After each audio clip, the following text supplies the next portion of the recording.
lalagay na naman tayo ng FM200 panel. Yan. Dalawang zone ang ating smoke, bill, at saka sounder. Lagay dito sa NAC 1, NAC 2, yung NAC 3 hindi natin ginagamit. So, bill at saka sounder.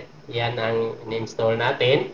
At saka extinguisher, itong solenoid valve, abort system, ito. Yan ang abort system. Kapag nag-counting dito, i-pause natin ito, hindi natutuloy sa pag-counting hanggang 10 seconds lang.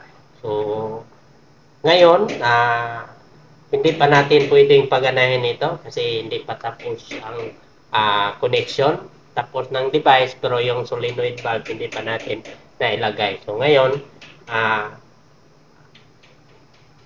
terminate lang muna natin sa kanan natin i-commissioning ito. Okay?